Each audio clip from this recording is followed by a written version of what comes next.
যেমন মুসা আলাইহিস সালামের জামানায় তখন শক্তিশালী ছিল জাদু। কি ছিল বলুন? আর মুসা আলাইহিস সালামকে আল্লাহ জাদু কাবু করার মতো মুজিজা দিয়েছিলেন, দেন নাই? আল্লাহ রাব্বুল আলামিন হযরত মুসা আলাইহিস সালামকে প্রশ্ন করেছিলেন, ওয়া মা তিলকা বিয়ামিনিকা ইয়া মুসা, মুসা রে তোমার হাতে ওটা কি? তিনি বলেন হিয়া আসায়, এটা লাঠি, এদি আমি এই কাম করি। ব্যাখ্যা দিলেন আল্লাহ পাক বললেন এই লাঠিটা তুমি ফেলে দাও। লাঠি ফেলে দিলেন, কি হয়ে গেল? হযরত মুসা আলাইহিস সালাম হাতের লাঠি যখন ফেলে দিলেন, হিয়া হাইয়াতুন তাসআব, বিরাট সাপে পরিণত হয়ে গেল। মুসা আলাইহিস সালাম ভয় পেলেন। আল্লাহ পাক বললেন খুযহা ওয়ালা তাখাফ, ভয় পেও না, ধরো। তিনি ধরলেন, কি হয়ে গেল? আবার লাঠি হয়ে গেল। এখন এটা যে মুজিজা, সেটা জাদুকরেরা বুঝেছিল। জাদুকরেরা বোঝে নাই? বলেন বোঝে নাই? কোরআন শরীফ পড়েন, তাহলে জবাব দিতে আপনাদের জন্য সুবিধা হবে। ফিরআউন যখন মুসা আলাইহিস সালামের সামনে জাদুকর আনলো, জাদুকরেরা তারা মন্ত্রপুত করে দড়ি, লাঠি ইত্যাদির উপরে ঝাড়ফুঁক করলো। ওগুলো সাপ হলো, বাঘ হলো, সিংহ হলো, সাপ হলো। এরপরে মুসা আলাইহিস সালামকে আল্লাহ পাক হুকুম করলেন লাঠি ফেলে দিতে। লাঠি ফেললে লাঠি সাপ হয়ে গেল। সাপ হয়ে জাদুকরদের তৈরি করা এগুলি সব কি করলো? খেয়ে ফেলে দিল। জাদুকরেরা বুঝতে পেরেছে আমরা যেটা দেখাইছি এটার নাম জাদু। মুসা আলাইহিস সালাম যেটা দেখাইছেন এটার নাম জাদু না, কারণ মুসা আলাইহিস সালাম যেটা দেখালেন ওটাই তো জাদু খেয়ে ফেলে দিয়েছে। কাজে এটা জাদু না, বরং জাদুর দাদা। আর কেউ না বুঝলেও জাদুকরেরা বুঝেছে এটা মুজিজা, এবং তারা ঈমান এনেছে। আছে না কোরআন শরীফে? সেই ঘটনা আমি শোনাবো না। আমি বলতেছি সমস্ত নবীদেরকে আল্লাহ পাক তিনটা জিনিস দেন, একটা হলো ওহী, আর একটা হলো মুজিজা। মুসা আলাইহিস সালামের সঙ্গে আল্লাহ রাব্বুল আলামিন কথা বলে তাকে সম্মানিত করেছেন। আইয়ুব আলাইহিস সালামকে ধৈর্য দিয়ে সম্মান দান করেছেন। ইব্রাহিম আলাইহিস সালামকে আগুনের পরীক্ষা দিয়ে পাস করায় আল্লাহ পাক সম্মান দিলেন। এক একজনকে এক এক রকম সম্মান দান করেছেন। আপনার আমার নবী জনাবে মুহাম্মদ রাসূলুল্লাহ সাল্লাল্লাহু আলাইহি ওয়াসাল্লামকে আল্লাহ পাক বিশ্ব নবী বানায়া সম্মানিত করেছেন। নবীজি বলেন, আল্লাহ পাক বলেন, নবী বলেন, কুল ইয়া আইয়ুহান নাসু ইন্নী রাসূলুল্লাহি ইলাইকুম জামিআ। হে নবী আপনি বলুন, হে বিশ্বের মানব মণ্ডলী, আল্লাহ পাক আমাকে তোমাদের সকলের জন্য নবী করে পাঠিয়েছেন। সুবহানাল্লাহ। সমস্ত নবীদেরকে ওহী দিয়েছেন আল্লাহ পাক, সে ওহী আনার জন্য যেতে বলা হয়েছে। ঈসা আলাইহিস সালামকে বলা হয়েছে অমুক জায়গায় যাও ওহী আনার জন্য। মুসা আলাইহিস সালামকে বলা হয়েছে ওহী আনার জন্য অমুক জায়গায় যাও। এক এক জায়গায় যাও, ওহী আনো গিয়া। ওহী তোমার কাছে আসবে না, তুমি যাও ওহী আনার জন্য। এখানে ব্যতিক্রম বিশ্বনবী মুহাম্মদ রাসূলুল্লাহ সাল্লাল্লাহু আলাইহি ওয়াসাল্লাম যেখানে আল্লাহর ওহী সেইখানে নবীজি নামাজের মধ্যে আছেন, ওহী প্রয়োজন হয়েছে, নামাজের ভিতরে ওহী নাজিল হয়ে গেছে। নবীজি যখন কাবা শরীফ থেকে মক্কা থেকে মদিনায় হিজরত করলেন, নামাজ পড়তেছেন বাইতুল মুকাদ্দাসের দিকে কিবলা করে নামাজ পড়তেছেন। মন চায় আল্লাহ যদি দয়া করে মক্কার দিকে ফিরে নামাজ পড়তে বলতেন, সেজন্য তিনি হাত উঁচু করেন না, আল্লাহর কাছে মোনাজাত করেন না, মুখ দিয়েও বলেন না, শুধু মনে মনে এই ধারণা আল্লাহ যদি ওহী নাজিল করে দিতেন কাবার দিকে ফিরে নামাজ পড়তাম, মক্কার দিকে ফিরা। জোহরের নামাজ পড়তেছিলেন, 2 রাকাত নামাজ পড়া হয়ে গেছে, তাশাহুদ পড়তেছিলেন। এমন সময় আল্লাহ রাব্বুল আলামিন হযরত জিবরাইলকে নামাজের মধ্যে অবতীর্ণ করে দিলেন, ওহী নাজিল হয়ে গেল। কাদ নারা তাকাল্লুবা ওয়াজহিকা ফিস সামা। নবী হে, আমি লক্ষ্য করেছি বারবার আপনি আমার আকাশের দিকে তাকাচ্ছেন। আপনার মন চায় বাইতুল্লাহর দিকে, কাবার দিকে ফিরে নামাজ পড়বেন, মক্কার দিকে। আপনার দিলের আরজু পুরো হয়েছে, আপনি এখন কাবা শরীফ মক্কার দিকে ফিরে নামাজ পড়ুন। নবী হযরত আয়েশা রাদিয়াল্লাহু তাআলা আনহার ঘরে আরাম ফরমাচ্ছেন, ওহী সেখানে। নবীজি যুদ্ধের ময়দানে উটের পৃষ্ঠে সওয়ার আছেন, ওহীর প্রয়োজন হয়েছে, যুদ্ধের ময়দানে ওহী নাজিল হয়ে গেছে। আল্লাহ পাক মুহাম্মদ রাসূলুল্লাহ সাল্লাল্লাহু আলাইহি ওয়াসাল্লামকে तमाम পৃথিবীর মধ্যে সর্বশ্রেষ্ঠ নবী করে বানালেন। এই নবুয়ত ছিল পৃথিবীর মানুষের জন্য সবথেকে বেশি জরুরি, এর থেকে বেশি জরুরি আর কিছু না। এক নম্বরের জরুরত হচ্ছে মানুষের জন্য রিসালাত। কারণ হচ্ছে এই আমরা পৃথিবীতে এসেছি, আবার ফিরে যেতে হবে, ঠিক কিনা? সত্য কিনা? না, এখানে এসেছি আর যাওয়া লাগবে না, এইখানেই জন্মেছি, এই মাটির সাথে মিশে যাব, আমাদের কার আল্লাহর দরবারে আমার কিয়ামতে আর ওঠা লাগবে না। বিষয়টি কি এমন? আমরা মানুষকে যখন কবরে রাখি কি বলি? মিনহা খালাকনাকুম ওয়া ফিহা নুঈদুকুম, পড়েন পড়েন সবাই, মিনহা খালাকনাকুম ওয়া ফিহা নুঈদুকুম ওয়া মিনহা নুখরিজুকুম তারাতান উখরা। এই মাটি দিয়ে তোমাকে সৃষ্টি করা হয়েছিল, এই মাটির মধ্যে তোমাকে রেখে গেলাম, আবার এই মাটি থেকে তোমাকে উত্থিত করা হবে। নবীর প্রয়োজন এই জন্য, যদি ঝামেলা থাকতো না, যদি এখানে হয়েছি মরে যাবো বাস, দিস মাস ফিনিশ, আর আমাদের কোনো জব দিও নাই, মরে যাবো, শেষ হয়ে যাবো, তাহলে নবীর দরকার ছিল না, কোরআনের দরকার ছিল না। ইট, ড্রিঙ্ক এন্ড বি মেরি, খাও, পান করো, ফুর্তি করো, ডু ফুর্তি, নো চিন্তা। কিন্তু আমরা সেটা করতে পারি না। হেসে খেলে জীবনটা যদি চলে যায়, যাক না, পাগলের যেতে পারে, কিন্তু বুদ্ধিমানের এভাবে যাবে না। কথা বুঝে আসছে?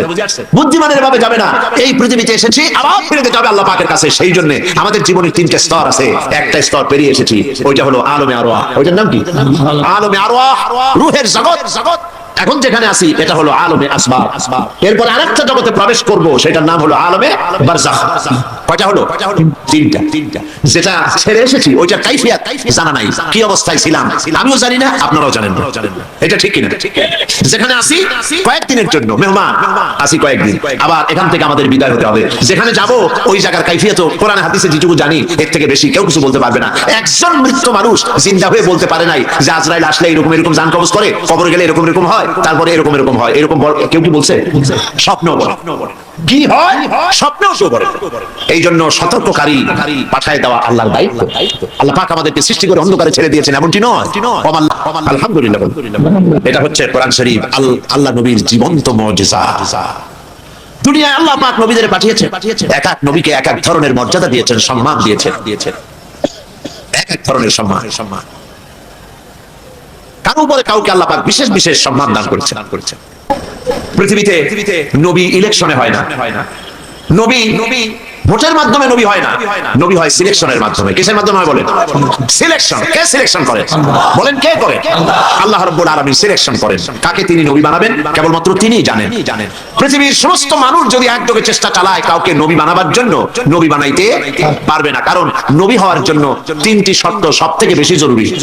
এক নম্বরের শর্ত হলো ওহী। ওহী ছাড়া নবী হওয়া যায় না। কতজনই নবুয়তের দাবি করেছে কিন্তু মিথ্যা প্রমাণিত হয়েছে, মার খাইছে। একজন মিথ্যাবাদীর তো মৌত হয়েছে। মিথ্যাবাদী নবীর মৌত হলো কোন জায়গায়? টয়লেটে, পায়খানার মধ্যে মৌত হয়েছে, আপনারা জানেন। তো নবুয়ত আল্লাহ পাক দেন, এবং তাদেরকে মোটামুটি তিনটি জিনিস আল্লাহ পাক তাদের সকলকে দেন।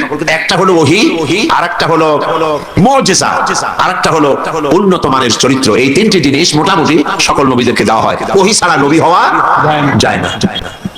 এখন এই অন্ধকার থেকে মুক্তি পাওয়ার জন্য আল্লাহ রাব্বুল আলামিন পৃথিবীর বুকে পাঠালেন নবীদেরকে। কাদের পাঠিয়েছেন? নবীদেরকে পাঠিয়েছেন, মডেল নেতা করে পাঠিয়েছেন তাদেরকে। আমরা ভুল বুঝেছি, নেতা বানাইছি আন্দাজে, যারে ইচ্ছা তারে নেতা বানায়া তার পিছনে দৌড়াইছি। মানুষ সব বন্ধ করে। আল ইসলাম নূরুন, ইসলাম হলো নূর। আর কুফরি কি?